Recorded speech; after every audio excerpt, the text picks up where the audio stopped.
Go Bearcats! This is the Unit 10 test review. All right, good afternoon and good morning and good evening, Bearcats. We're going to start with graphing. The graphs that you had, the three equations that I put on the last video, we're going to start by going over those graphs so that you'll be good on your graphing part for your test. Remember, part of your test will include a calculator, and part of the test will, the test will include a blue calculator, no graphing calculators. So just so you know that. All right, so the first thing we're going to do is look at this sine graph.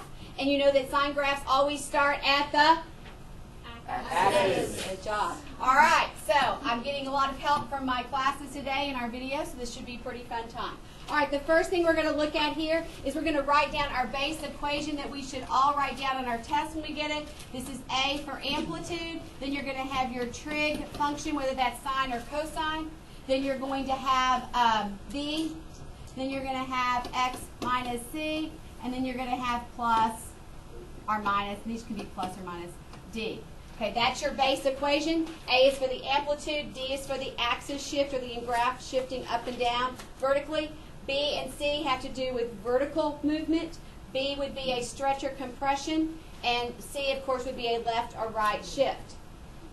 The only difference between our transformations now and our transformations before is the fact that we are going to do our up and down shifts, our vertical shifts first. And we're going to start with the D value. And in every graph, you're going to look to see if you have a vertical shift first. In this particular equation, there is no vertical shift here.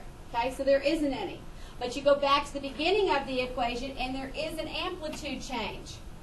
This time the amplitude, if there is no change, if it's just 1 or blank, then the amplitude is 1. But in this case, our amplitude would be 2. So our axis stays the same. Let's see if we can make our axis a different color. Our axis will stay the same. It didn't move. And now our graph is going to have an amplitude of 2, and below that would be also 2, which would make this at -2. And this is where we build our highway. So this is the restricted area for our graph now. It's a negative. Watch that negative, so that means there will be a reflection of the graph. Sine always starts at the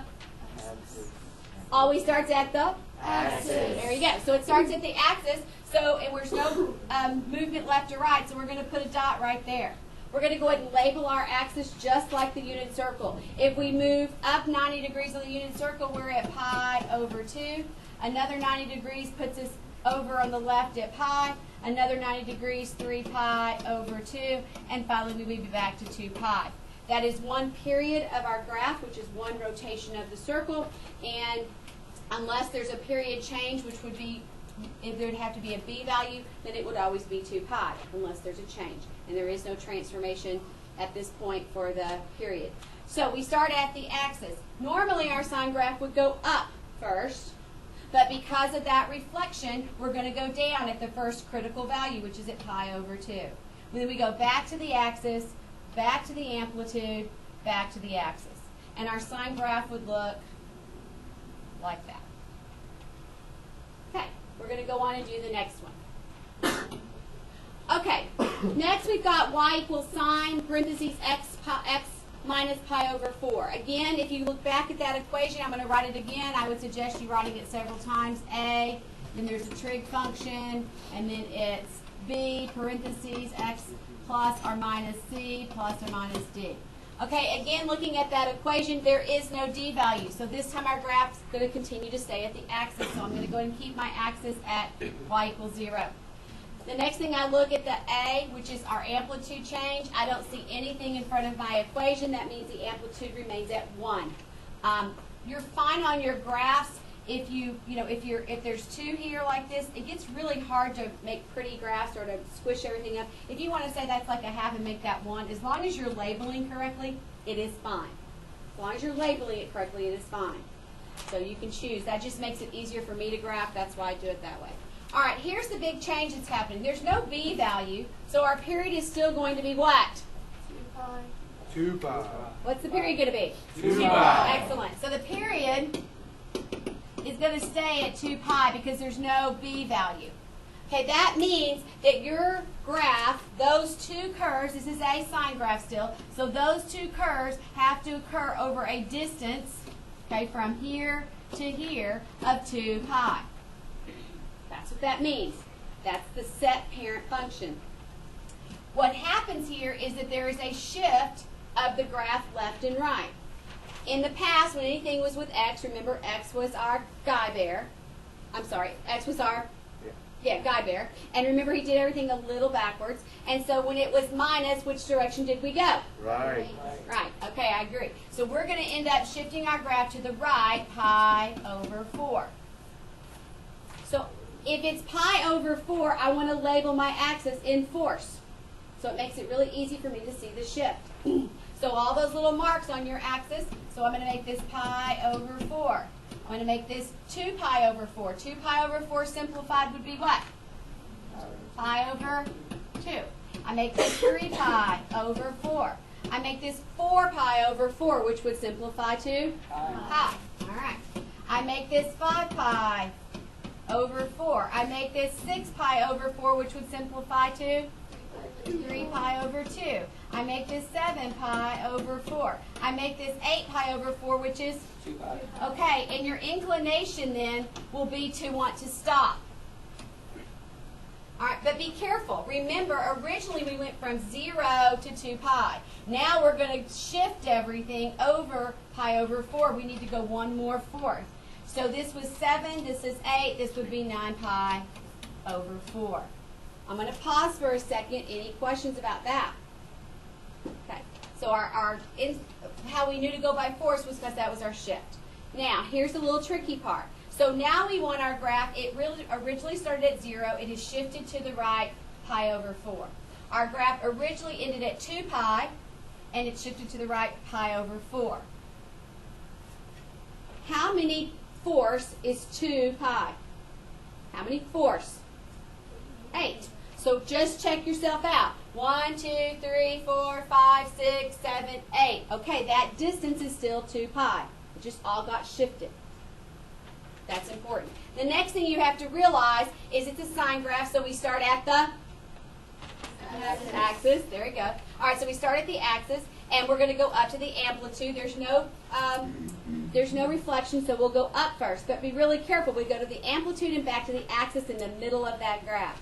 So here's what I do. I think I'm at pi over 4 and 9 pi over 4. Halfway between pi over 4 and 9 pi over 4 is which of these? Halfway between 5 pi over 4. Do you agree? That's going to be where your axis point again is. Right in the middle. There's only 3 points between here and here. There's only a total of 5 points to draw that curve. We just labeled in smaller increments this time. Halfway between pi over 4 and 5 pi over 4 is where? 3 pi over 4. So I didn't do my highway earlier, so let's go back and do that. Should have done that already. So halfway between is 3 pi over 4. I'm going to go up to the to the amplitude. And halfway between 5 pi and 9 pi is 7 pi. Do you agree? And that's where we'll go to the bottom of the amplitude. So we go from the axis to the top, to the axis, to the bottom, back to the axis. And we draw our graph in, and our graph period is 2 pi, and we've hit our key spots. And there are some skip this time because we measured in smaller increments. Any big questions about that one? Yes? I still don't get the period thing. Okay, so next we have our last graph that we're going to go, plus there were 2 already in the video before. Those 5 graphs will be the thing that you need to focus on the most in terms of the test. All right, so y equals 4 cosine x plus pi over 4 plus 4. Big graph, lots of stuff going on. Let's go ahead and start. This is our original graph, and we want to get a different color.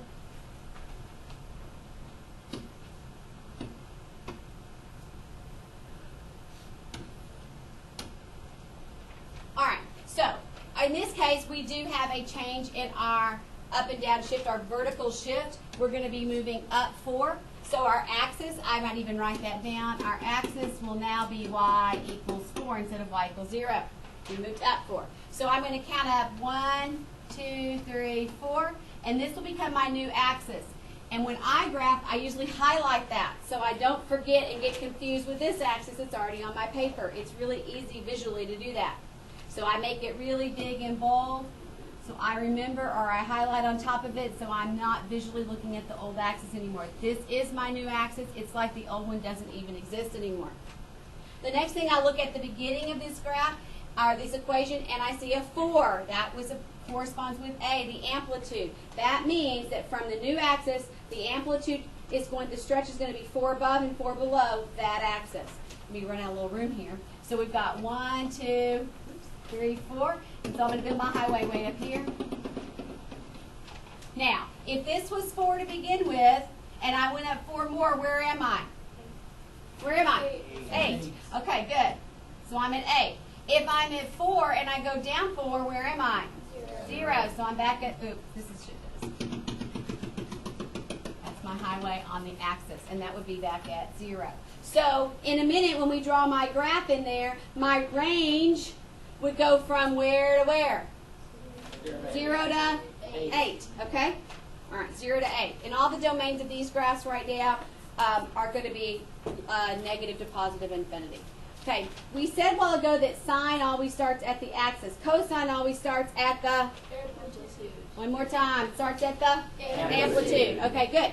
It starts at the amplitude, and that's important to remember.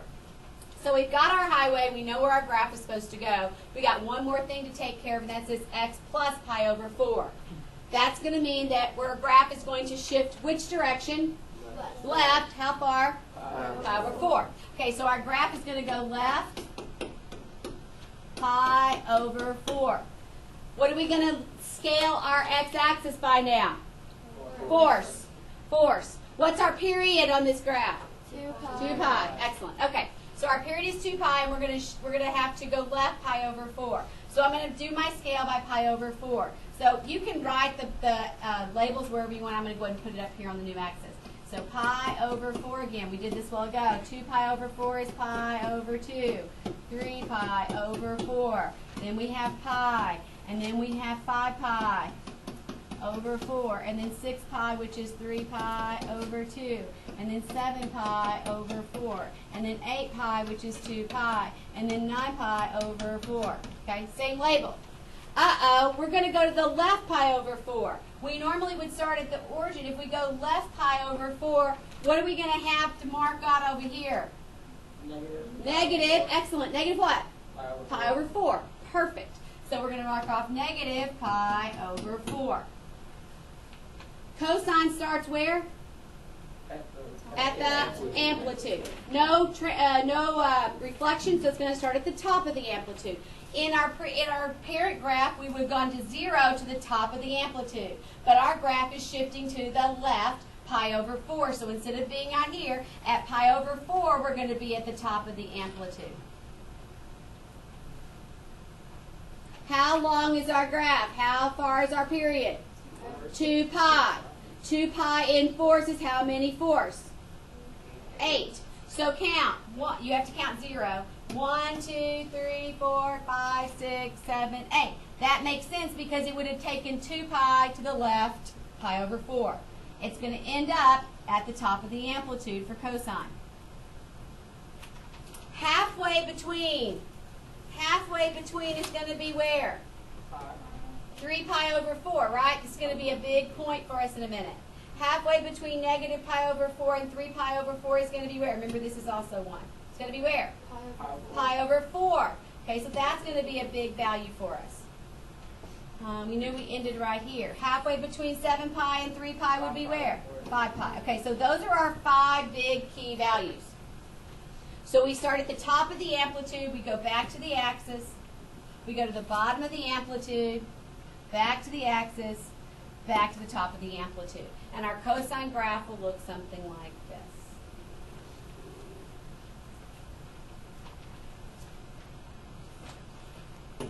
All right, this is the Unit 10 review. The first problem we have is a right triangle with our reference angle here in this bottom left corner. We've got 2 sides of our triangle already labeled for us, and we're trying to find the 6 trig functions. The first thing we need to know is the 6 trig functions. We would have sine theta, cosine theta, tan theta. They're buddies. What is the buddy with sine? Cosecant. If you don't know that, you better know that before tomorrow. cosecant, and then we have secant, and then we have cotan. All right, so we're trying to find those 6 trig functions based on a right triangle. Those numbers 4 and 5 do not appear on our famous chart. The chart, when I say the chart, you should know automatically that's that 30, 45, 60 degree chart. So if it's not on the chart, we're going to use what? Pythagorean Theorem and SOHCAHTOA. All right, we're going to use Pythagorean Theorem and SOHCAHTOA. All right, Pythagorean Theorem hopefully is the leg squared plus the leg squared equals the hypotenuse squared. Often the hypotenuse is referred to as r for the radius because it's usually thought of as in a circle. So the circle, obviously this radius is going to be longer than 1. That's the only difference between this being in a circle. If I drew a real big circle around and put that as a point on the circle, that's the only difference. And this would be the center right here. So 5 squared plus 4 squared is going to get me what? 5 squared plus 4 squared is going to get me 41, I believe. So the square root of 41 would be my hypotenuse. Can't simplify the square root of 41. If I could, I would because I'm a pre-cal student. All right, so we have everything we need. From the reference angle, 4 is opposite, 5 is adjacent, square root of 41 is the hypotenuse. You should know that sine is opposite over hypotenuse, cosine adjacent over hypotenuse, and tan opposite over adjacent. Making the cosecant the reciprocal, hypotenuse over opposite, hypotenuse over adjacent, and adjacent over opposite. And those are things that you should know. And then it's really just plug in the numbers. And everything is coming from your reference angle. So for opposite over hypotenuse, that would be 4 over the square root of 41. Can I leave it like that as a pre-cal student? No, because I don't like what? Don't like radicals in my where? Denominator. All right, so I'm going to come down here and do this one, and then I'm going to do a couple more, and I'm going to let you guys do the rest. All right, so you're going to have 4. You have 4 over the square root of 41. Rationalize your denominator. Square root of 41, square root of 41 equals 4 root 41 over 41. I can't reduce 4 over 41, so that would be my final answer for sine. Now, before we go on to cosine, let's take a look at cosecant. I don't want to look at this to write that because if I flip this upside down, I end up with a radical in the denominator again. And then I'm back at figuring stuff out. Look at your original before you rationalized it. If I just flip it now, then my radical's at the top and I'm in good shape. So I could just take this, that's a little shortcut for you, and you would have the square root of 41 over 4, and that would be your cosecant value. Any questions about that? All right, let's go on quickly, and I'll give you your cosine. Same thing, except it would be adjacent, so it would be 5 over the square root of 41. Over here, you would end up with the square root of 41 over 5. You would rationalize, and cosecant, kind of messy, sorry. Cosecant would end up being 5 root 41 over 41. Same kind of thing when you flipped it and rationalized it again. Okay, I'm just shortcutting a little so our video is not too long. Tangent, opposite, we like this one because there's no radical. Tan is opposite over adjacent, so it would be 4 over 5, and this would be 5 over 4. All right, the second one, similar problem, asking for the same things. I'm going to shortcut just a bit in the video. I'm just going to say sine, cosine, tan. I'm not going to write it all out. And we know this is going to be cosecant, secant, and cotan. Okay, and it should say theta, and it should say equal, and all those good things. All right, again, this time we have the hypotenuse in our right triangle, and we have the side from this reference angle. This would be the side adjacent, so we don't have the opposite side. Again, I'm going to kind of shortcut. I'm going to tell you you're going to use Pythagorean Theorem again, and when you do, you're going to find that this side is the square root of 48. But you're a pre-cal student, and you're not going to leave it like that. You're going to simplify your radical. So you're going to go old-fashioned over here again and prime factor. Divide by 2 is 24. Divide by 2, we did this all year, 12. Divide by 2 is 6. Divide by 2 is 3. Oh, look, a pair of 2s, a pair of 2s. No friends, stays home. Are in trouble, stays home. So this 2 come out. 2 times 2 is what? 4. 4. So 4 square roots of 3. If that part's tough for you, then you need to get in to see somebody or get your friends to help you simplify. So this really is going to be 4 square roots of 3. And then we're going back to the same process again. Opposite over hypotenuse, adjacent over hypotenuse, opposite over adjacent, reciprocals, adjacent over opposite, hypotenuse over adjacent, hypotenuse over opposite. Same thing as we did in the previous problem. All right, so the thing we have to watch is our reference angle.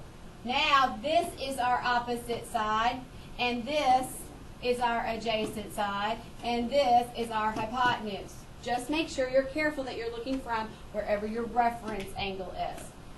So in this case, sine would be opposite, which would be 4 square roots of 3 over the hypotenuse of 8. Can I do anything to simplify that? I can. 4 over 8 is really what? 1/2. So I really could simplify this and make this the square root of 3 over 2. Really like you to do that. You're in pre-calc. Okay. I'm going to go ahead and fill in the rest so you'll have the answers. Hopefully you understand the rest of them just fine. You would reciprocal and all of that. That way you'll have the answers. So with cosine, what you'll end up with is 4 over 8, which is going to simplify to 1/2. With tan, you're going to end up with the 4 square roots of 3 over 4. The 4's will cancel. You'll end up with the square root of 3. When you take the reciprocal of each of these and rationalize anything you need to do, you should end up with 2 square roots of 3 over 3. You should end up with 2, and you should end up with the square root of 3 over 3. So those will be the answers for you. If you need more help on that, then you probably need to get in to see somebody or make a phone call. All right, this is number 3, and this is number 2. And number 2, part 1, is sine theta equals 1/3. And we just want 4 things this time. We want cosecant theta, cosine theta, secant theta, and tan theta. Which 2 are buddies? Cosine and secant, right? Those are buddies. So when you figure out one, you don't need to do any more work. Just flip it around to figure out the other. Save yourself a little time. All right, this time we're given sine. If we're given sine, can't we already know what cosecant is? Yeah, no work, just knowledge. So what would cosecant be? 3 over 1, which would be just 3. All right, that's important that you save yourself some time.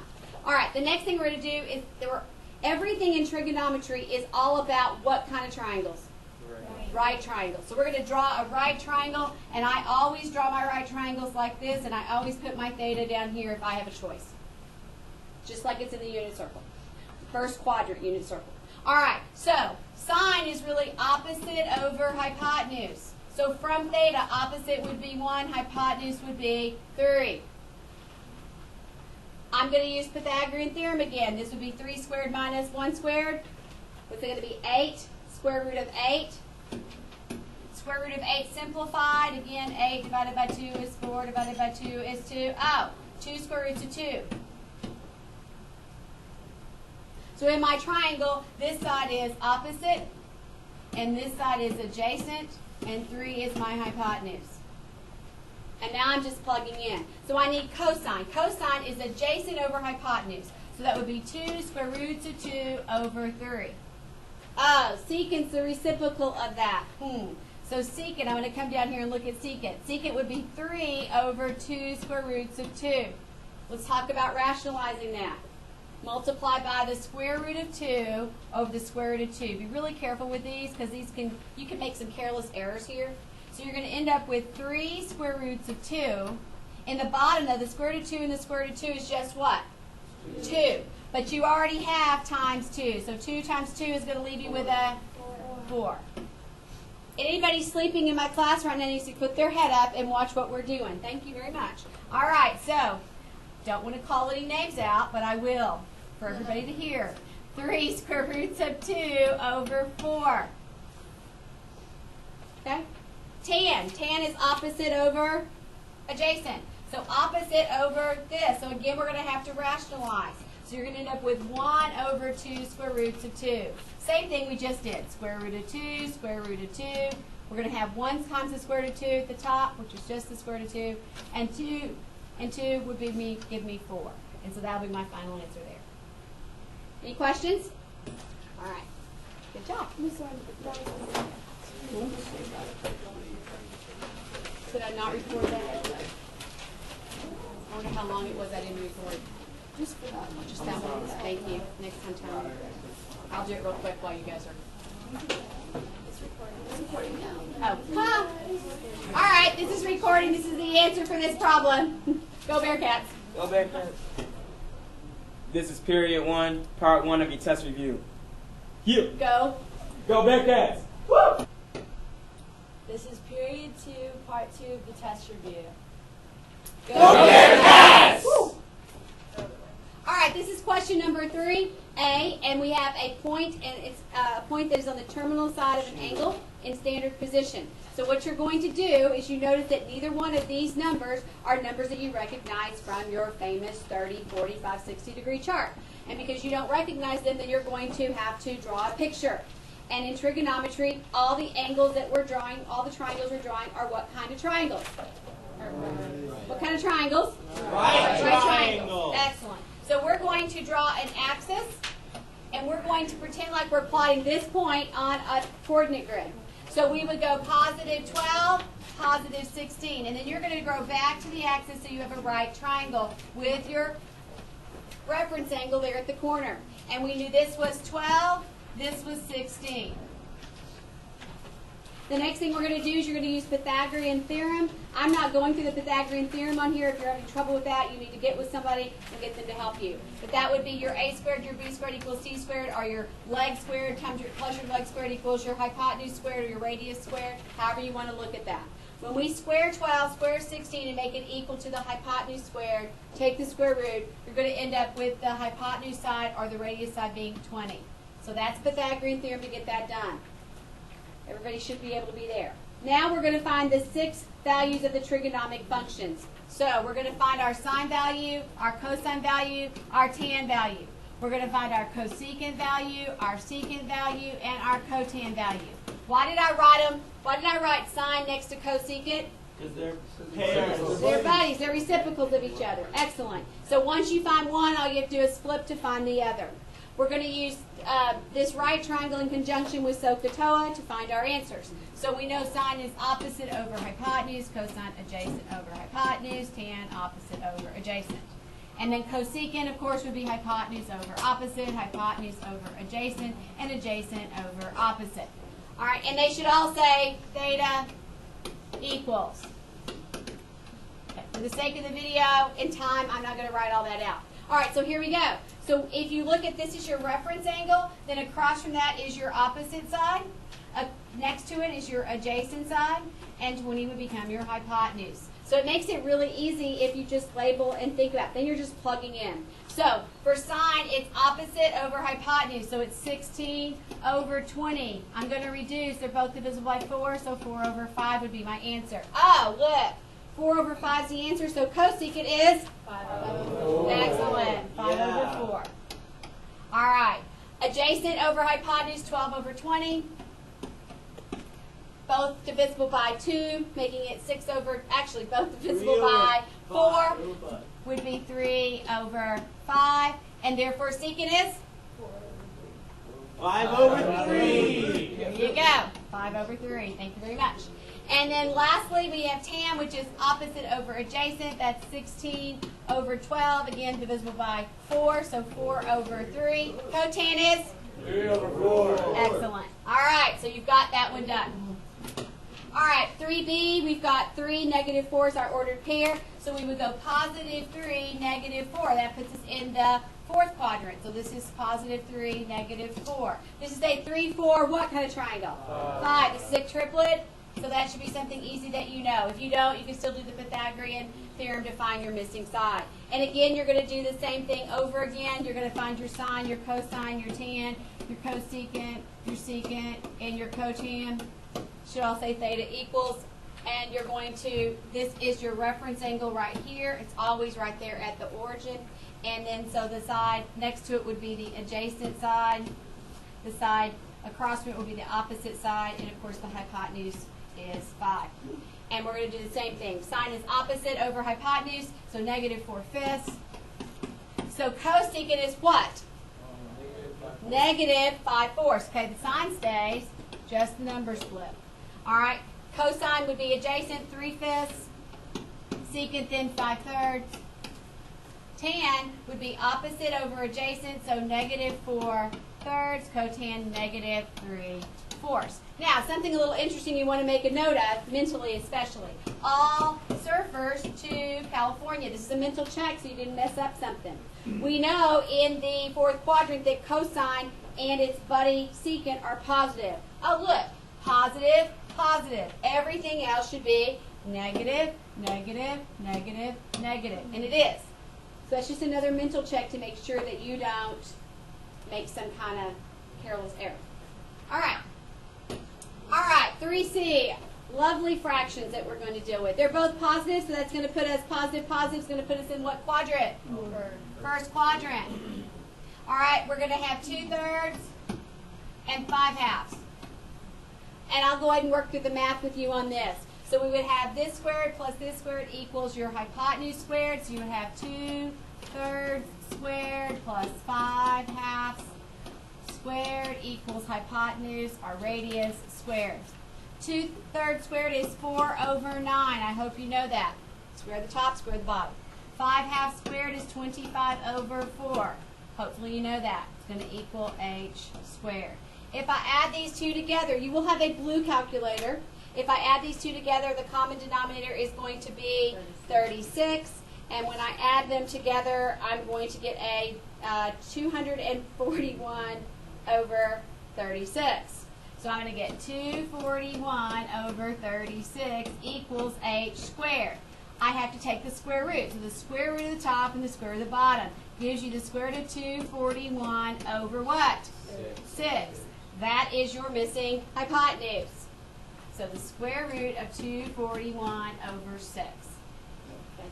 Remember, I've always told you all year when you get to calculus or any other math class in college that it won't be the new stuff that gets you. It'll be the old stuff. It'll be this crunching out your fractions and stuff. That's where you have to keep practicing because that's the stuff you tend to just forget or don't want to take the time to do. All right, so now we've got all that done. Let's go ahead and do our sine, our cosine, and our tan. Our sine, again, this would be my reference angle right here. Sine would be opposite. So let's look at how we would do fractions if we didn't have a calculator. You'll have a blue one, but you would go 5/2 over the hypotenuse. So it's divided by square root of 241 over 6. So I could multiply by what? The reciprocal. I could multiply by 6 over the square root of 241. Questions about that yet? That's back to old-fashioned algebra, or math, really. So 5 times 6 is 30 over 2 times the square root of 241. 30 over 2, can I simplify 30 over 2? Make it 15 at the top and the 2's gone. So now I have 15, bless you, over the square root of 241. Can I leave a radical in the denominator? No, don't like those. Square root of 241 over the square root of 241. So my answer would be 15 roots of 241 over 241. If it's a number like that, even if you can simplify that in any way, which I don't think you can, you could just leave it. All right? So that would be sine. To take the secant, you would take the reciprocal of that. Okay, somewhere online tonight there'll be a hard copy of that. I'm not working through all those right now. We'll be here all night. So you need to work through them on your own to make sure that you understand that mathematics. All right, I'm going to go on to the next problem. All right, we have another fraction ordered pair. It's negative, negative, so the negative, negative quadrant is quadrant. The negative, negative quadrant is 3. Okay, negative, negative, tan, yes. So it'd be negative 10/3 and negative 2/3. Okay, again, it's going to be the math finding our hypotenuse. So you're going to have negative 10/3 squared plus negative 2/3 squared equals our hypotenuse squared. So this would be negative 100, this would be positive 100 over 9. And this would be positive 4 over 9. Everybody agree? Equals h squared. So that's 104 over 9 equals h squared. Square the top, square the bottom. Our hypotenuse is going to be the square root of 104 over what? 3. 3. Can I simplify 104? I don't think so. It'd be 50. Yeah, it would be 52. You could divide again, couldn't you? Oh, lovely. 104 divided by 2 would be 52. Divided by 2 is what? 30. No, 26. Divided by 2 is 13. Okay, well, we can't do anything with the 2 and the 13. You could pull out this 2, so you're back to 26. So you could make this. I don't think your numbers will be this hard on the test. Okay, you could make this 2 square roots of 26 over 3. That would be your hypotenuse. 2 square roots of 26 over 3.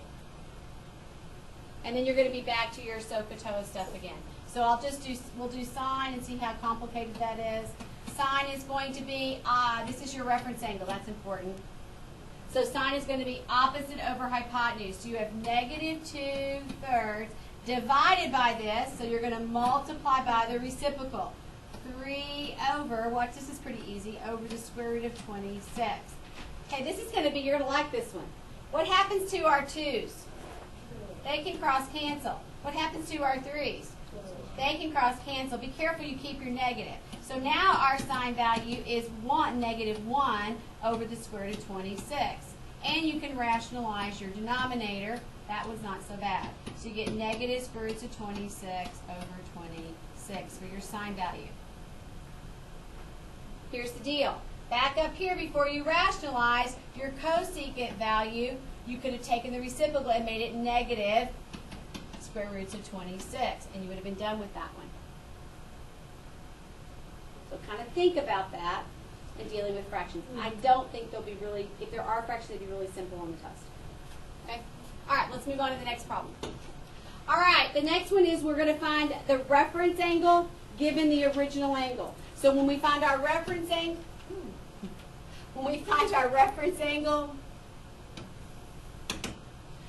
we're going to make a little hash mark at the top telling the reader that this is the original angle and this is our reference angle.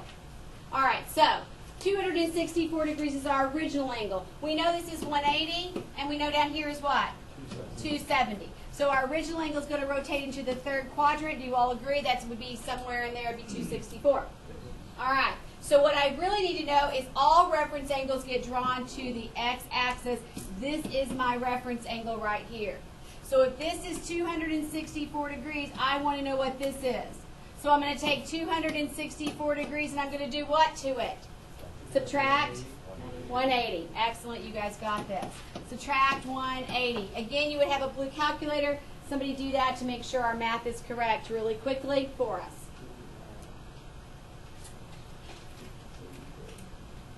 What is it? 84. So our reference angle is 84 degrees. Everybody good with that? Okay, that's it. All we had to do is find a reference angle. All right, next, let's go to the next one. So now we have 4B. 4B, our original theta is 635 degrees.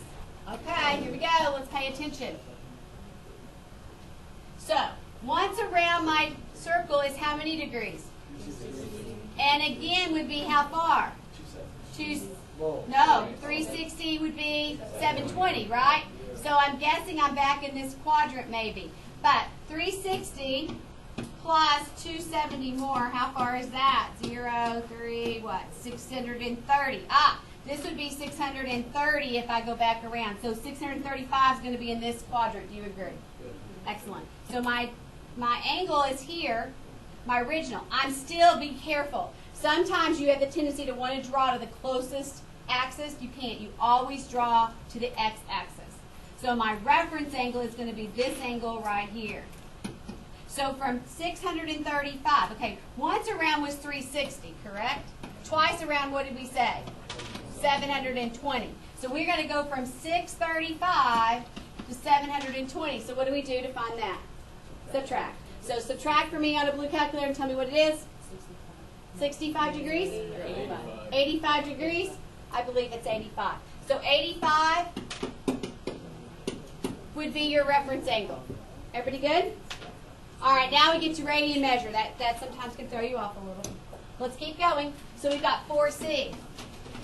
Getting our review done. 4C is our our original angle is negative, oh, we got a lot going on, 6 pi over 5. Ooh. We're in fifths. That's not a big deal. We've done all sorts of references. So let's think about this. If it was fifths, and it's in a negative direction, how many fifths is this? Because it's pi, so it'd be how many fifths? 5 pi over 5, right? Do you agree? Yeah. So if I'm going to negative 6 pi over 5, it would be where? Right here. Do you agree? Yeah. All right. So I'm going to do this. So I'm going to say that that whole angle right there is negative 6 pi over 5. I need this reference angle. If this is 5 over 5, then this is negative 6 over 5. How big is that angle? 1 pi over 5, right? Yeah. Okay. So my reference angle is simply pi over 5. Can reference angles be negative? No. Never. Okay. Nope. They're always positive. Everybody good with that one? Moving on to D. All right. 4D. 4D gives us theta. Our original theta is 17 pi over 3. All right. Again, we're talking about thirds. We've had thirds a lot. We know about thirds. All right, so 17, this would be 3 over 3. This would be how many over 3? 6 over 3. This would be how many after you went around again? 6 plus 3 more would be 9 over 3. Plus 3 more would make this 12 over 3. Plus 3 more makes this 15 over 3. Making this what? 18 over 3. Oh, we can stop because we've passed our limit. So if I went around once, 6 pi, twice, 12 pi, all the way around, if I kept going to be 18, but I'm short of that, that is now my 17 pi over 3. My reference goes to this axis, and I'm right here. If this is 18 pi over 3, and this is 17 pi over 3, what is my reference angle? Pi over 3. Excellent. So your reference angle is just pi over 3. Bam. You got it. I think I need to go what? Go? Bearcats! Thank you. All right. In the next problem, they give us 2 pieces of given information. This is given to us. And again, what kind of triangles are we dealing with? Right triangles. All right. And we're going to find cosine, cotan 90 minus theta. We'll talk about that in a minute. And we're going to find sine theta, giving this information. So let's talk about this information first. Because once we set up our right triangle, we're in pretty good shape. Okay, I'm going to use all surfers to California for just a minute. All surfers to California. If you're from another class and that doesn't make sense to you, we're talking about what's positive in each quadrant. Since this says secant, secant's friends with who? Cosine. All right, secant's friends with cosine. Cosine is positive in the first and the third quadrant. I'm going to put a little check mark here because cosine and secant would be positive in the first and the fourth quadrant. Sorry. Tan is positive here. Tan is positive in the first and the third quadrant. Where are my 2 check marks? First quadrant. So we're in a first quadrant right triangle. So I'm going to draw a triangle in the first quadrant. And I'm going to label my theta right here. And I'm going to go up here and make this over 1. And I'm going to make this over 1. And we know secant is hypotenuse over adjacent. Got to know those. So, if I'm in theta, adjacent to this angle would be 1, and the hypotenuse would be 5. We know tan is opposite over adjacent. So adjacent would be 1, and tan would be 2 square roots of 6. No Pythagorean theorem in this problem. It's all there for you. You just have to know how to use it. Now you have a right triangle with all the parts labeled. You have your opposite side, your adjacent side, and your hypotenuse. And now we're asked to find the other function. So we're asked to find cosine theta. Cosine would be adjacent over hypotenuse. Well, we already should know that. If secant was 5, cosine would be 1 over 5. We were asked to find cotan. We didn't even have to do anything because tan was 2 square roots of 6. So cotan will be 1 over 2 square roots of 6. Can we leave it? Nope, we're going to rationalize. Square root of 6, square root of 6. So we're going to get the square root of 6 over, be careful, the square root of 6 times the square root of 6 is what? 6. And we already have a 2 there, so that's 2 times, so that's 12. Be really careful. Square root of 6 over 12. Think about it. Okay. We're going to now do, cotan 90 minus theta. That's a co-function. For co-functions, it's going to be cotan and tan that go together. If you see cotan 90 minus theta, you can cross it out and say, I really just want tan theta. If you saw tan 90 minus theta, you just want cotan theta. Look at the board, look at your notes. If you saw sine 90 minus theta, cross it out, you want cosine theta. They're co-functions. Co-workers, buddies. They're buddies. So they're the ones, okay? Well, actually, cosine and sine, or cosine and sine wouldn't normally go together. Okay? They're the ones that you would think of, though. So make sure you know which ones for co-functions that you're using. All right, so tan theta, well, we already had tan theta. So our answer was just 2 square roots of 6. We didn't have to figure anything out. We had to know what the co-function was.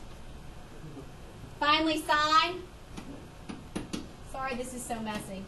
Sine theta, sine is opposite over hypotenuse. So that would be 2 square roots of 6 over 5, and that would be your answer for number 5.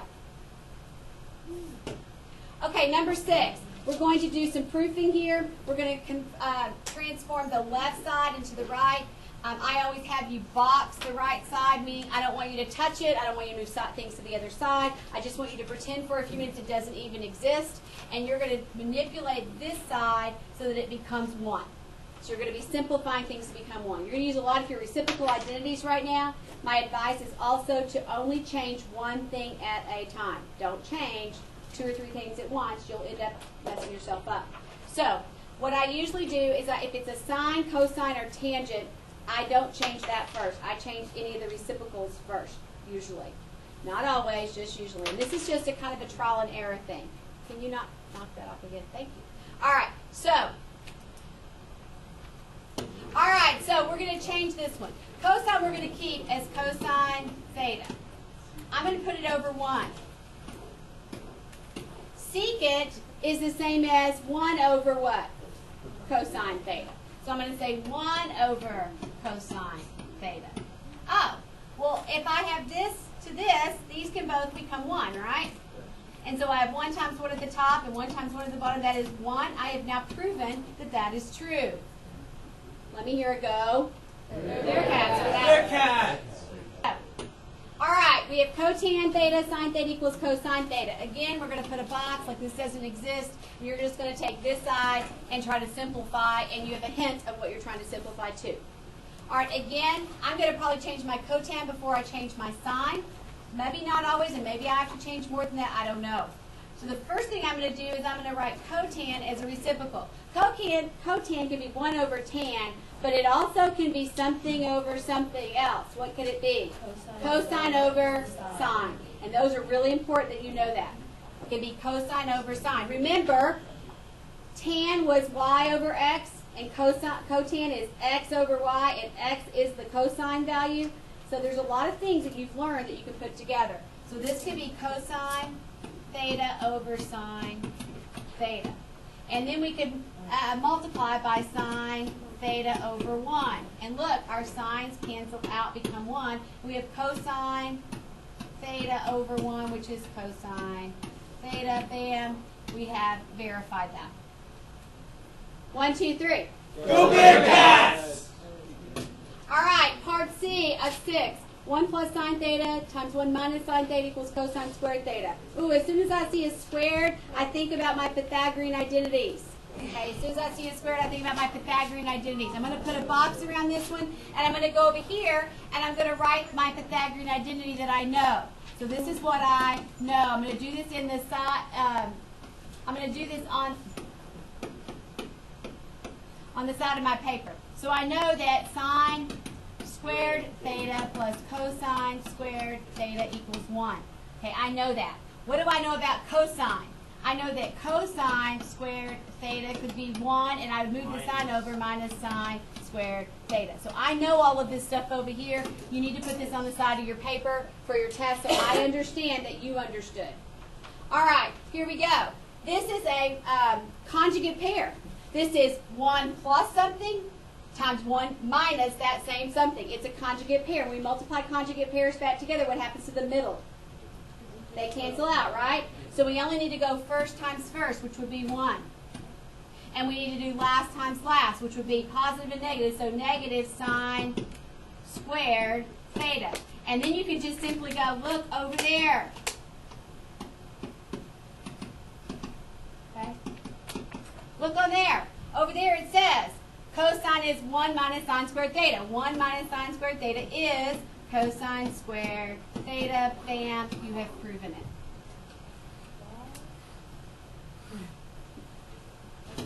All right, part D. Sine squared theta plus cosine squared theta equals 2 times sine squared theta minus 1. I see a lot of squares, so I know it has something to do with my Pythagorean identity. I'm going to go off to the side of my paper, and I'm going to write down my Pythagorean identity. I'm going to write down sine squared theta plus cosine squared theta equals 1. I know I could say that sine squared theta equals 1 minus cosine squared theta. All I did was move the cosine to the other side. Or I could say that cosine squared theta equals 1 minus sine squared theta. Okay, those are all the things that I know about the Pythagorean identity with sine and cosine. Now, I'm going to look at my thing. I'm going to put a box around this side. We're not going to touch it. I need sines. I don't need any cosines, right? So I need to change the cosine to a sine. So I want to keep this because I need it. So I'm going to keep this sine squared theta. I'm going to keep my subtraction sign. But I'm going to change something about cosine because I don't want any more cosines. So I go to look at what I know. I know that I could make cosine all of this, correct? Because it says it's equal. So I could replace this with 1 minus sine squared theta. And I got a bunch of sines, which is what I need. I have a negative, so I have to distribute my negative. So I have sine squared theta minus 1 minus a minus is plus sine squared theta. Ooh, I have a sine squared and a sine squared. How many do I have? 2. So I have 2 sine squared theta minus 1. I have now proven that. 1, 2, 3. All right, last one of these. All right, this is part E, part E.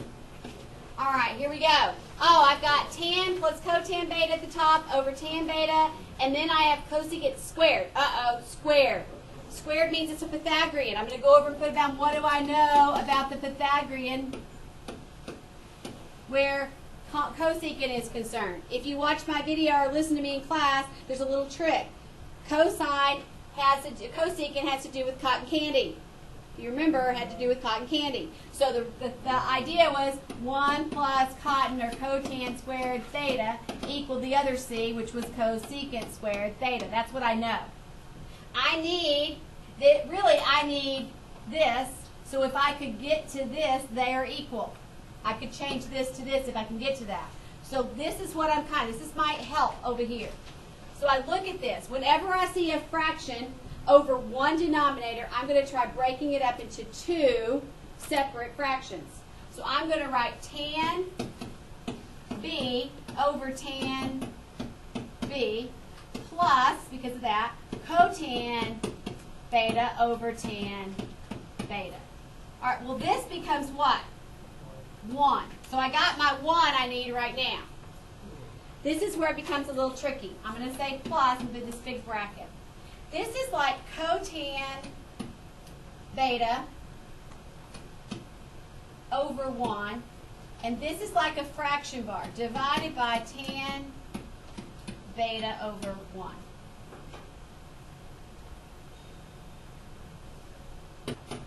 Okay, so I can make my tan beta 1 over cotan. Okay, 1 over cotan. So I could have 1 plus, and I have my cotan beta plus 1 over cotan beta. This is over 1. To add those two together, I need a common denominator. I would have 1 plus 1 denominator. What's my common denominator going to be? Cotan beta. Do you agree? Okay, this side doesn't get anything. What about this side? This is going to get what? I have to multiply by cotan beta. So I'm going to multiply by cotan beta. So that's going to be cotan what? Hi, this is Jack, and this is third period Miss Oren's class with the second half of your reading. Third period. Did I say that? Third part of the review. I got it. All right, this is 6E. We're still proofing that the left side of our equation is equivalent to the right side of our equation. When you see something like this, we have tan B plus cotan B over tan B equals cosecant squared B. That square gives you a big hint that it has to do with Pythagorean theorems. All right, in our Pythagorean identities. The identity that has cosecant in it is the one that we learned with the little reminder of saying 1 plus cotton candy. That's the one. So on the side of your paper, you're going to go over here and write what you know about the Pythagorean identity with cosecant in it. So we know it's 1 plus cotton or cotan theta equals the other c cosecant theta. We know that. So if we could change the left side, we're going to put a box around this side, and this is like gone. So we pretend like that's not there. We're going to take the left side over here and see if we can change it into this. If we can change it into this, we know in fact it is equal to that. All right. So yes, B, that's a good question that we just had from Samantha, that B is the same, beta is the same as the alpha or the theta or whatever. It's just another variable representing the angle. All right, so here's a little hint. When you see a fraction over one denominator, sometimes it's helpful to write them as separate fractions. When you see a fraction with two denominators, often it's helpful to create a common denominator when you're doing this. And this is important that you really understand these really fairly simple proofs, because we're going to be doing a whole lot of this in the coming months. All right, so I'm going to separate this. I'm going to write this as tan B beta over tan beta. And I'm going to say plus cotan beta over tan beta, because they both have the same denominator. All right, well, tan beta over tan beta is what? 1. All right, and 1, that gets us closer to what we're kind of trying to we're trying to get to. Then we're going to say plus. And this is cotan beta.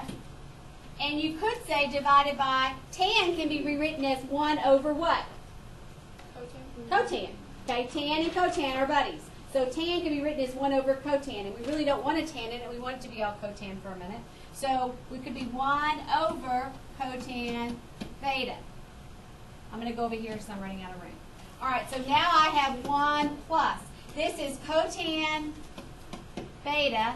And since this is divided by a fraction, you could multiply by that reciprocal. So this could be times, instead of 1 over cotan, cotan beta over 1 if you want it. Cotan times cotan is what? Cotan squared beta. Oh, look.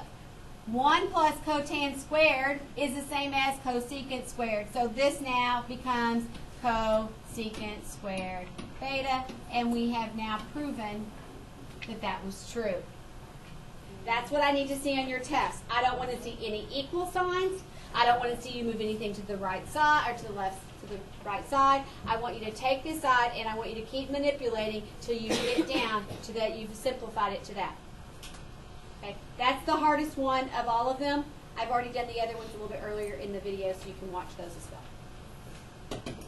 Okay, number 7, you might utilize your chart, or you might utilize your special right triangles, which I think is really important. So your special right triangles for 30, 60-degree triangles, across from 30 is x, across from 60 is x square roots of 3, and the hypotenuse is 2 times x.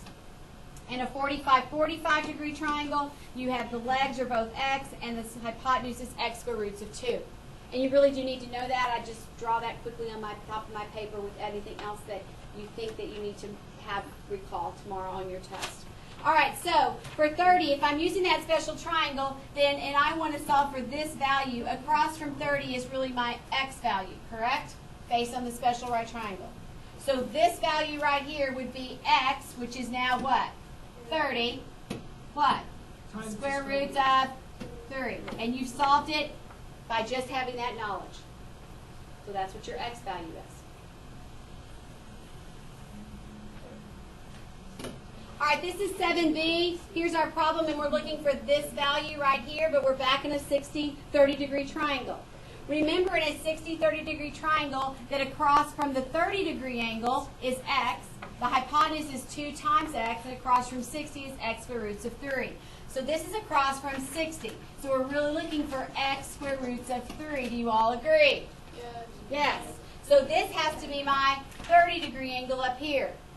What we know is the hypotenuse. The hypotenuse is 2 times x. So across from 30, or the x value would have been what? 9. And so we know this now is 9 square roots of 3. And you're done. Think about it.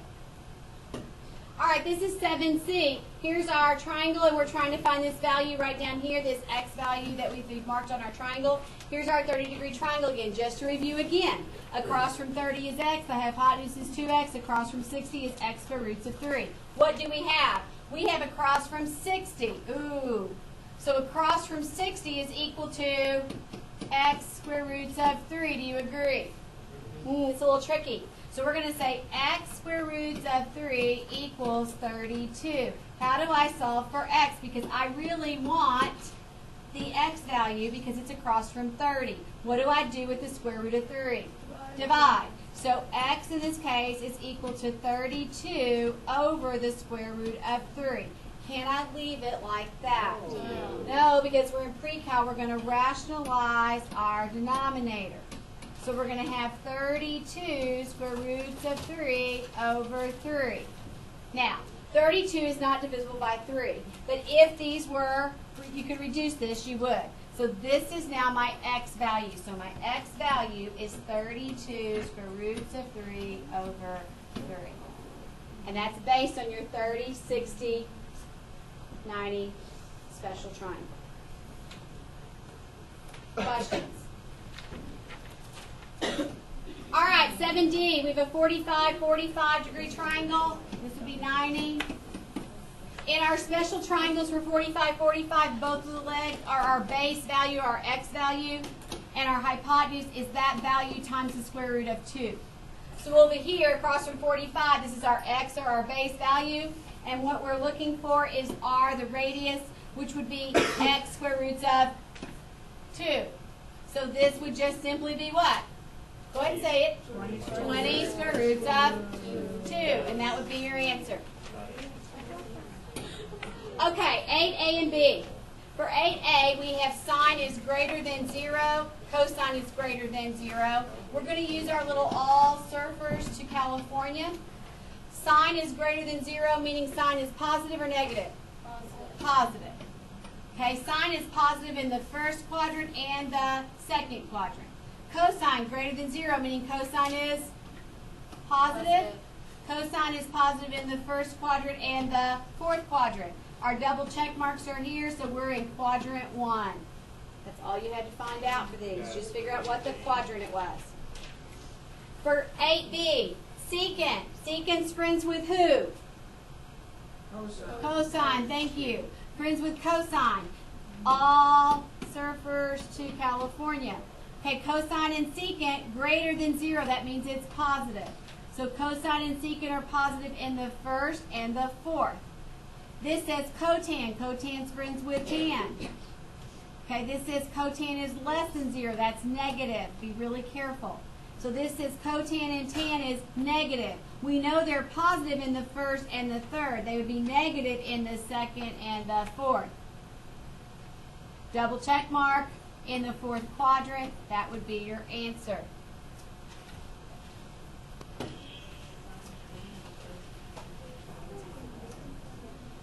And number 9, we have cotan theta equals -3, cosecant is -2, secant is -9/4, and we're going to find each of these. These are 3 different problems. It's not one problem. All right, so we're going to have our first one, and this will be, we'll just call this A and B and C. And this is the graph for A, the grid for A. All right, so cotan, we're going to say -3/1. It already tells us we're in the second quadrant. I'm drawing a right triangle in the second quadrant with my theta, my reference angle at the origin where it should always be. Cotan is -3/1. Cotan is adjacent over opposite. Sorry, SOHCAHTOA. So adjacent to my reference angle would be right here is -3. Opposite is 1. Now I have to use Pythagorean Theorem to find the missing side. So -3 squared is 9, 1 squared is 1, 9 plus 1 is 10, square root of 10. Do you all agree? Can't simplify that, not enough in there to simplify. So I'm done with that. I want to know sine. I know that sine is opposite over hypotenuse. So from my reference, opposite is 1, hypotenuse is the square root of 10. So 1 over the square root of 10. Can I leave it like that? No. So rationalize your denominator, square root of 10, square root of 10. You're going to end up with the square root of 10 over 10 as your answer. Yay! Thank you, Philip. All right, next, cosecant. This will be B graph. This says I'm in quadrant. Yes, it is. Okay. This says I'm in quadrant 4. But thank you for reminding me. Doesn't matter. All right, cosecant, -2. We'll put that over 1. Cosecant is friends with sine. This is a really tricky one, so pay attention. This is friends with sine. Cosecant would be hypotenuse over opposite. Hypotenuses can never be negative. So if the whole value is negative, either the numerator or denominator, the 1 will be your negative. Be really careful about that. This is your reference angle. The hypotenuse would be 2, and opposite would be over here at 1, and you're going to make it a -1. Be really careful. The hypotenuse is never negative. And it would make sense. If I'm trying to get to this ordered pair right here, I'd be positive, negative to get there. Now, Pythagorean Theorem to solve. This is a hypotenuse, so I'd have 2 squared, which is 4. I'd subtract 1 squared, which is 1, which is 3. I believe I end up with the square root of 3. And that would be positive because that's a positive value right there. Everybody agree? Okay. All right, so now I have my right triangle all set up. I want cotan. Cotan is adjacent over opposite. So from my reference, adjacent is the square root of 3. Opposite is -1. So I can just write that as negative square roots of 3. Ooh, that's a familiar value. All right, last one, C.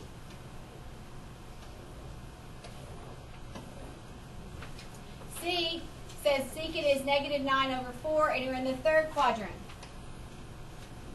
Secant's friends with cosine, so this is going to be hypotenuse over adjacent.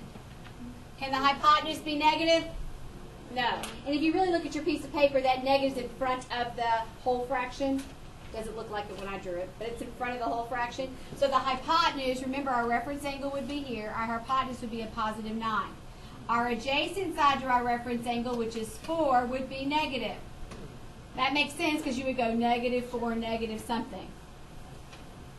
Okay, sorry about that. I'm going to erase this little part right here to help us out. All right. So I would have 9 squared, which is 81. Somebody get a blue calculator. 9 squared, which is 81. I would subtract 4 squared, which is 16. 81 minus 16. Somebody do that in their calculator. 65. 65. So this is going to be the square root of 65. What's 65 divided by 5? 13. Then we're good. Then we don't have any reducing. All right. So there's our situation, and we want tan. Tan is opposite over adjacent. So for my reference, I would have the square root of 65 over adjacent, which is negative 4. So negative square root of 65 over 4 would be my answer. We just had a great question because I made a mistake. 60 square root of 65 would have to be negative, wouldn't it? Because you have a negative, negative. And that would be a negative, negative, making the tan positive. And somebody, Miss Tayson, caught that because this would be all surfers to California. Tan is positive in the third quadrant. Very good. Woohoo! Okay. So it's positive square root of 65. So before you go on, make sure you think about this ordered pair right here. This would be a negative, negative to get to that ordered pair. If you were just plotting things. All right. I think we need a 1, 2, 3. Very good. All right. We're starting graphing now, part of our reviews. All right. So y equals negative cosine 2x over 3. I would rewrite this as negative cosine 2/3 x. I would make sure you know your little formula. Y equals A, the trig function, B, parentheses, x plus or minus a c value, plus or minus a d value. All right, plus or minus a d value. Right now, what I see is I see something in front, which is going to be dealing with this, and I see something right here between the trig function and my x value. That's going to be dealing with this.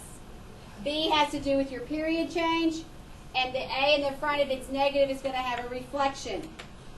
So all it's asking us to find is the period and the amplitude. There is no number in front, so our amplitude is going to remain as what? 1. The period. There's a little formula for the period. The period is always equal to 2 pi over your b value. If there is no b value, it's 1, so 2 pi over 1 is automatically 2 pi. That's the parent function. But in this case, let's take a look. We have 2 pi, and our b value is 2/3, divided by 2/3. You could say that that is 2 pi, and instead of divided by 2/3, it's times what? 3/2, the reciprocal. What happens to my 2's? They cancel out, and it's going to end up being 3 pi. 3 pi is my period. Blue. Blue calculator. For the whole thing. Okay, let's keep going. All right, again, 10b. We're looking for the period and the amplitude. Okay, the amplitude's really easy to find because it's with the stuff in the front. So now what happens? My amplitude is what? 1/3. Is it ever negative amplitude? No, just like there's never a negative reference angle. Amplitude is an absolute value, so it's always positive. Period. Okay, our period, remember, is equal to 2 pi divided by b. This time we have 8 as our b value. So we have 2 pi divided by 8. 2 over 8 can simplify to what? 1/4, so it's pi over 4 is our period. All right, again, we're talking about our period and our amplitude. Amplitude's pretty easy. It's over here in the front. Our amplitude is going to be what? 5/2, that's it. All right, the period again. You just remember 2 pi over b. Now, I would rewrite this. I would say this is y equals 5/2 cosine. I make it 1/4 x. It makes it easier to see your b value. Your b value is 1/4. So you have 2 pi divided by 1/4, which is the same as 2 pi times what? 4 over 1, or 4, which is going to be how many pi's? 8 pi is my period. Remember, the period change is a horizontal stretch or compression. If something is happening horizontally, it always happens opposite of how we think it's going to happen. So if the b value, or the period change, is going to be 1/4, then the period is going to get larger by 4. If it were 4, it's going to get smaller by 4. Okay? So that's kind of a helpful hint. That's how it works. Growl like a Hey, who made that? I'll give you. I don't think that'll do it. If not, you just are growling the video and you can't see it, I'm going to be embarrassed. It's Okay, not gonna here work. we go. Oh my gosh. Here we go. When you get to a problem like this, I would rewrite it. I would write it as y equals 2/3 cosine. Be careful. X is what you're trying to separate out. So this is pi over 10. This is radian measure x. Please be very careful. You'll be sad if you're not paying attention to this one. Everybody paying attention to this one. All right, so our period and our amplitude. Our amplitude is what? Everybody say it. 2/3. Thank you. All right, the period. 2 pi divided by b. Pi over 10. That's going to be 2 pi times what? 10 over pi. What happens to my pi's? You better watch this. So my period is really going to be what? 20. And I want to talk to you just briefly about that. That's still radian measure. If you can remember from the pipe cleaner little thing we did, remember at 180 degrees, it's approximately 3.14 radians. So radians do not have to have a pi symbol in them. All right, 11a.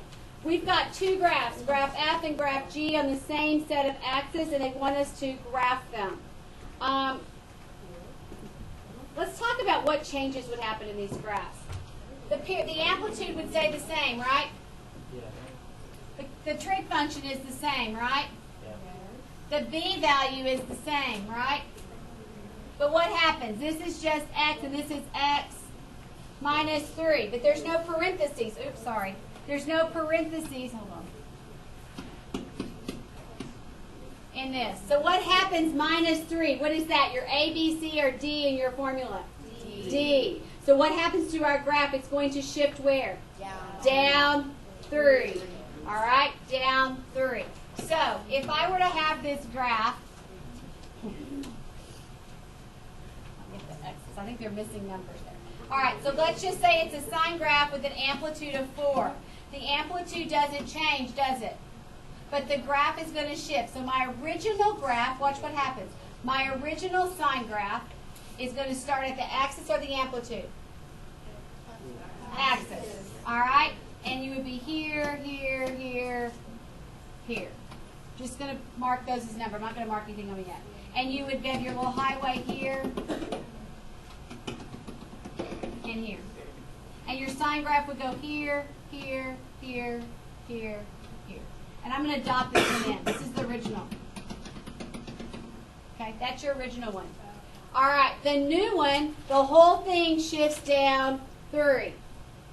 So you would take this original axis and you would go down 3. And that's a little hard to see on here. I'm going to make it in a different color. Oops. All right, so this axis was at 0. This highway was at 4. I want my axis to be at -3. So I'm going to say my new axis is right here. My amplitude is still 4. If this is 3, this is going to be 2, -2, -1, 0, 1. That would be an amplitude of 3. If this is at 3, it's going to go 4, 5, 6. This would be my amplitude down here. My points are still going to remain. These are going to be my critical values right here.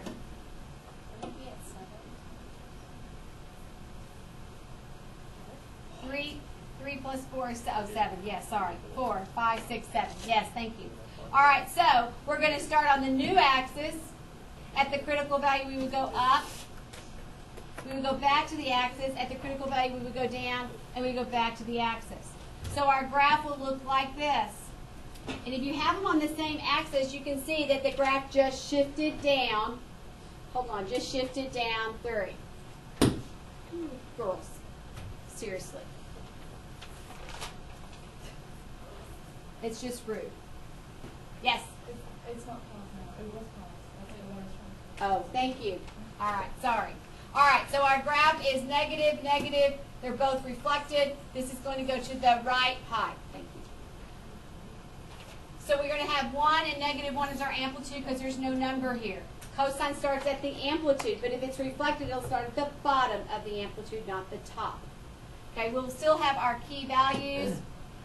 No period change, so we'll end up at pi over 2, pi, 3 pi over 2, 2 pi. Cosine starts at the top of the amplitude, but because of the reflection, it will start at the bottom of the amplitude. I'll do my little highway. So you're going to start down here, then you'll be at the axis, top of the amplitude, axis, bottom of the amplitude. And your cosine graph, your original cosine graph will look like this. The second one shifts to the right pi. Your starting point was here, it shifts to the right pi, your starting point is going to be here. Nothing else changes in this graph. But look what happens. This is going to have to change. So if this is 3 pi over 2, 4, this would be 5 pi over 2, and this would be 3 pi. So your original graph ended at 2 pi, it shifts over a distance of pi. This point was here, it shifts over a distance of pi. This point at the top was here, it shifts over a distance of pi. This graph was here, it shifts over a distance of pi. So your new graph is going to look like this. So the whole graph just moved over to the right by a distance of pi. All right, 12a, y equals sine 3x. Anything happening with our axis shift? Is there a d value? No. Anything happening with the amplitude? No. So anything happening right now is happening horizontally with x. It's before the x value, so is it a right and left shift or is it a stretch or compression? Stretch or compression. That means the period is going to change. This is your b value. You have to know that. So, our axis is going to stay at the origin. Our amplitude is going to stay at 1 and -1. Our highway will still look like this. Our period is going to change, and that's kind of tricky. So over here, we're going to go 2 pi over 3. Because it's 2 pi over b is what your period is. That means our graph has now compressed. So be careful. If it's thirds, I start at 0, and I'm going to go to, let's just put 2 pi over 3. How many points do I need in here? I need totally 5. I have this one, I need 3 in the middle, right? To draw my graph. I don't think 1/3 is going to get, it's 1/3, it'd be 2/3, right? That's not going to give me enough points. So what do I need to scale my axis? What's less than thirds? 1/3. If I don't do 1/3, I do 1? No, I think you had it the first time. I would do it in 6. Okay? I would do it in 6 because it's half of a third. Think about that. So half of whatever it is. So I'm going to make my first mark pi over 6. I'm going to make my second mark 2 pi over 6, which is pi over 3. I'm going to make my third mark, that was 2, so this would be 3 pi over 6, which would be pi over 2. Okay, hold on.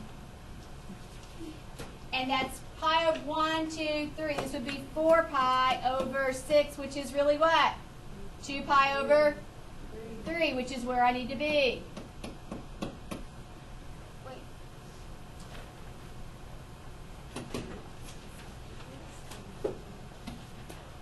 Top, bottom, and you draw your graph.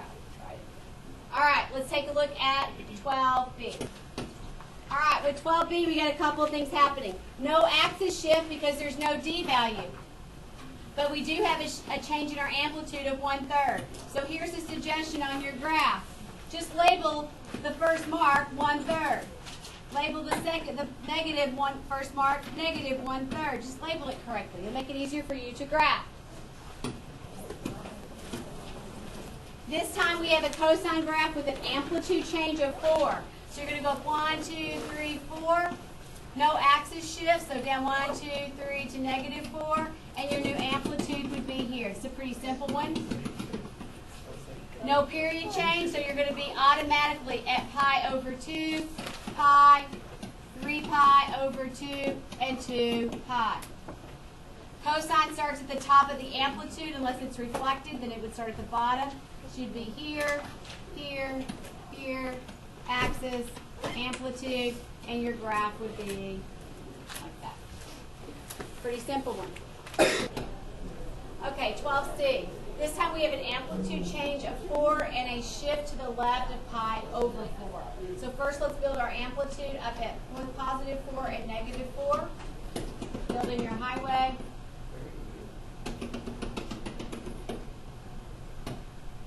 And our graph is going to shift left pi over 4. So we're going to want to label our x-axis by force. And since it's going to go from 0 to the left pi over 4, I'm going to start with negative pi over 4. And then, of course, we have 0 and positive pi over 4. Then it would be 2 over 4 or pi over 2. And then 3 pi over 4. 4 over 4 is pi. 5 pi over 4. 6 pi over 4 is 3 pi over 2. 7 pi over 4. And 8 pi over 4 would be 2 pi. Originally, our graph would have run from 0 to 2 pi, but it shifted to the left pi over 4, so it should end here, and it should begin here. It's a cosine graph, so it starts at the amplitude, not reflected, so start at the top of the amplitude. Now, be really careful. Halfway between, since you scaled your scale smaller than pi over 2, then you have to be really careful. Halfway between 7 pi over 4 and negative pi over 4 would be 3 pi over 4. So you're going to end up here. Be really careful. And then halfway in between again would be here. And halfway in between here would be here. And those are your critical values. So you're at the top of the amplitude, then you're back to the axis, then you're at the bottom of the amplitude, back to the axis, back to the top of the amplitude. So it's halfway in the middle, then halfway between that, and halfway between the others, and your cosine graph would end up looking something like that. And that's 12C. So we're going to go on and do 12D. 12D, we've got several things going on here. The first thing we have is an axis shift. Our axis will now be y equals 4. We have an amplitude change of 4. And we have a shift to the left of pi over 4 again. So, very similar to the graph before, except that it has shifted up 4. So I'm going to draw my graph. I'm going to realize that at 1, 2, 3, 4 is my new axis. I'm going to make it doubly bold just to make sure I realize that. From my new axis, I have to count up 4. So if this is 4, it's going to be 5, 6, 7, 8 would be the top of my amplitude. And down 4 would put me back at the axis for my other amplitude, the bottom of my amplitude. My shift to the left, pi over 4, is just like the last shift. So again, we're going to label by 4. So pi over negative, pi over 4, 0. Pi over 4, pi over 2, 3 pi over 4, pi, 5 pi over 4, 3 pi over 2, 7 pi over 4, and 2 pi. But everything gets shifted to the left pi over 4, so we're going to start here. We'll be ending here. Halfway in between will be here. Halfway in between there will be here. And halfway in between will be here. This is a cosine graph again, starting at the top of the amplitude, back to the axis, bottom of the amplitude, back to the axis, top of the amplitude. Our cosine graph then looks like that. Okay, for 13A, this is a picture of your graph, and you're asked to find the amplitude and the axis. The D would be your axis shift or your vertical shift. So the D would be halfway between the top of your amplitude, which is at 1, and the bottom of your amplitude, which is at negative 3.